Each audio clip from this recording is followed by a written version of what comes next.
కృష్ణా జిల్లా మచిలీపట్నం కలెక్టరేట్ సమీప ధర్నా చౌక్ లో ఏపీ అంగన్వాడీ వర్కర్లు హెల్పర్ల యూనియన్ సమస్యలు పరిష్కరించాలని ధర్నా నిర్వహించారు. ఈ నిరసన కార్యక్రమానికి సిఐటియు కృష్ణా జిల్లా కమిటీ సంఘీభావం తెలిపి ధర్నాలో పాల్గొన్నారు. వేతనాలు పెంచుతూ ప్రమోషన్స్ ఇతర పెండింగ్ సమస్యలు పరిష్కరించాలని డిమాండ్ చేశారు. అంగన్వాడీ వర్కర్ల కనీస వేతనాన్ని 26,000కు పెంచాలని, ఇటీవల కేంద్ర ప్రభుత్వం తీసుకొచ్చిన లేబర్ కోడ్లను రద్దు చేయాలని కృష్ణా జిల్లా అంగన్వాడీ ప్రధాన కార్యదర్శి రమాదేవి డిమాండ్ చేశారు.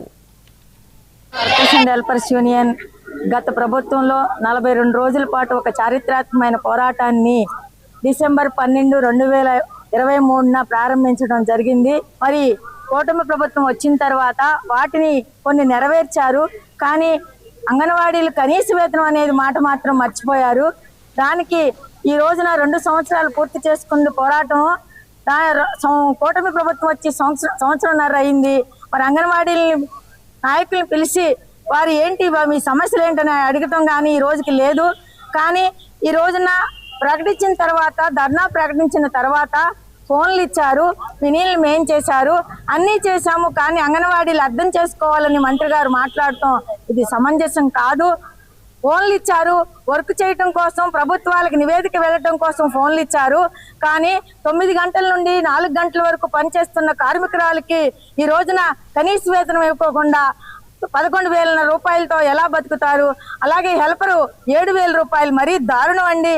మరి ఈ రోజున ఆన్లైన్లో చూస్తే ప్రభుత్వ ఉద్యోగులు అని చెప్తున్నారు, సంక్షేమ పథకాలు లేవు, మరి వితంతు పెన్షన్ లేదు, ఇలాంటి ఏదీ లేకోకుండా ఆన్లైన్లో ప్రభుత్వ ఉద్యోగం అని అరకొరక వేతనంతో అంగన్వాడీల్ని మభ్యపెడుతున్నారు. ఇది పద్ధతి కాదు. ఈ రోజున ఒక మాస్ ధర్నాగా ప్రభుత్వానికి డిమాండ్ చేస్తున్నాము. Anganwadi workers and helpers union గత ప్రభుత్వంలో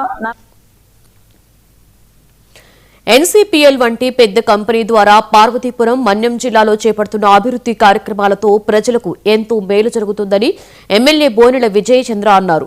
పుట్టూరు గ్రామంలో అంగన్వాడీ నూతన భవన నిర్మాణానికి ఆయన శంకుస్థాపన చేశారు. గతంలో ఎన్నడూ లేని విధంగా పార్వతీపురం, మన్యం జిల్లా ఏర్పడిన తర్వాత అనేక అభివృద్ది పనులు చేపట్టడం జరుగుతుందని చెప్పారు. గతంలో ఏ కంపెనీ కూడా పార్వతీపురం వైపు చూసేది కాదని ఎమ్మెల్యే తెలిపారు.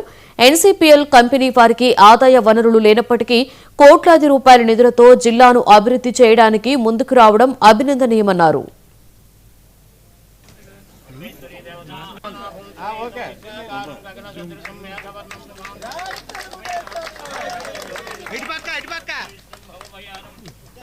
సో ఈ రోజు ఇక్కడ అంగన్వాడీ సెంటర్ ఇక ప్రారంభోత్సవం జరిగింది కన్స్ట్రక్షన్ కు.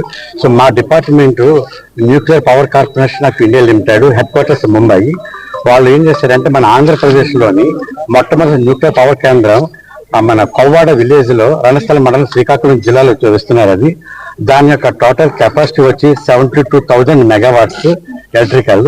అయితే దీని యొక్క కాస్ట్ 1.5 లక్షల కోట్ల రూపాయలు అనమాట అండి.